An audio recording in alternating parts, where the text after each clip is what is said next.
Assalamualaikum warahmatullahi wabarakatuh. Perkenalkan, nama saya M. Yusuf. Di sini saya akan menyelesaikan tugas ujian akhir semester pada mata kuliah filsafat alam dan dengan dosen pengampu Dr. Ridwan Saulihin.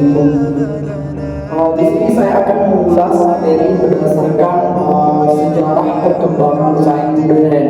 Jadi sebelum kita masuk kepada sejarah perkembangan daripada sains modern, yaitu tentu kita lebih alangkah baiknya kita masuk pada materi yang pertama, yaitu tentang kelahiran daripada atom modern.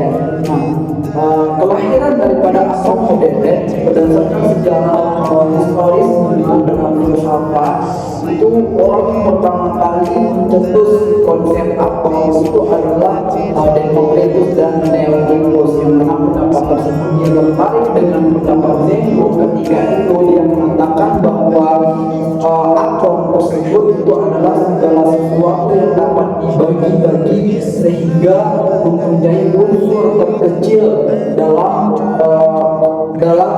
pembagiannya tersebut. Umpamanya kayu, ketika kayu itu kita belah menjadi bentuk beberapa bagian sehingga kayu itu menjadi bagian yang terkecil, maka di situ menjadi konsep atom tersebut, yang mana atom dalam filsafat Yunani dinamakan dengan atomos, yaitu kita sebut dalam bahasa Latin itu atom. Nah, kemudian dalam abad keempat sebelum Masehi, unsur berdasarkan bentuk alam semesta itu terjadi atas 4 elemen yang dikatakan oleh salah seorang filsuf Yunani juga, yaitu yang bernama Aristoteles dan Empedokles, yang mana 4 unsur alam tersebut yang dia katakan itu adalah air, api, udara, dan tanah. Kemudian dalam bentuk kimiawan Muslim pada saat itu, Jabir bin Hamdan merupakan salah seorang filsuf Muslim yang tertarik kepada pendapat Empedokles dan Aristoteles atas 4 unsur terbentuknya alam semesta. Pada saat itu perkembangan ilmu pengetahuan sangatlah berkembang. Nah, kemudian salah satu perkembangannya itu adalah dalam bidang kimia.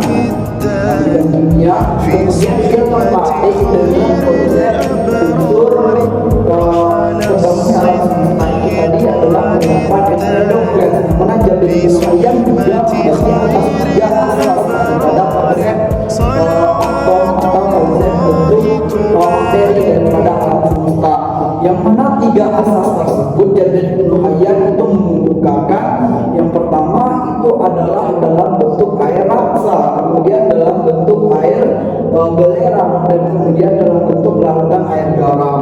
Nah, alasannya ketika air raksa ini dicampur dengan zat larutan lain, itu akan menjadi bentuk cahaya yang sangat mengeluarkan cahaya yang sangat bagus, dan itu bisa menggantikan sebagai cahaya atas 4 unsur yang dikemukakan oleh Empedokles dan Aristoteles tadi. Kemudian yang kedua dalam bentuk air belerang, ketika larutan belerang dicampurkan dengan larutan zat lainnya, maka belerang itu akan mengeluarkan zat yang sangat panas, maka di situ bisa menggantikan posisinya sebagai api dalam bentuk unsur yang dikatakan oleh Empedokles tadi.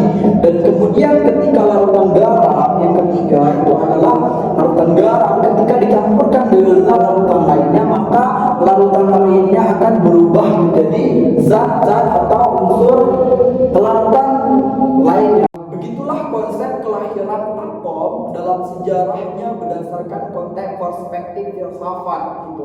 Kemudian kalau kita lihat dalam sejarah kelahiran perkembangan atom modern, itu yang akan nanti yang pertama kali mencetus konsep atom modern yang dalam sejarah kelahirannya itu adalah John Dalton, dan kemudian diteruskan oleh John Thomson dan tokoh-tokoh lainnya. Kemudian kalau kita lihat sejak awal kimiawan Muslim menemukan atas 3 asas daripada konsep atom modern atau atas 4 unsur Empedokles dan Aristoteles, yang mengatakan ketika terbentuknya alam semesta sama sekali itu tidak dapat berubah-ubah merupakan bukan suatu pemikiran yang salah. Namun setelah berabad-abad kemudian, setelah abad ke-18, salah seorang tokoh mulai merupakan pendapat Aristoteles tersebut terhadap pemikirannya tentang alam,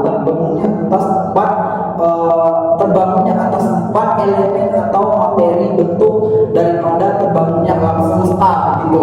Salah seorang tokoh yang berpengaruh, yang revolusi terhadap atom modern pada saat itu, yang sangat berevolusi, yang revolusinya yang sangat berpengaruh terhadap pemikiran Aristoteles tadi, itu adalah salah seorang tokoh yang bernama Robert Boyle. Robert Boyle yang mana pada tahun itu 1627 sampai 1691 dia melakukan sebuah percobaan demi percobaan. Ketika dia melakukan emas yang dilarutkan dalam lautan zat raksa, maka tidak akan berubah menjadi lautan lainnya begitu. Nah, dari percobaan yang dia lakukan, dia mengambil sebuah kesimpulan yang mana Robert Boyle mengatakan ketika zat dicampurkan dengan lautan lain, maka tidak akan berubah zat itu sendiri, dan bahkan kata Robert Boyle itu juga tidak menjadi lautan lain. Memang pemikiran Aristoteles itu bukan pemikiran yang salah, namun hanya dibantah oleh salah seorang tokoh pada abad ke-18, sedangkan Aristoteles tadi merumuskan pemikirannya tersebut pada abad ke-4 Masehi, sebelum Masehi bahkan ya.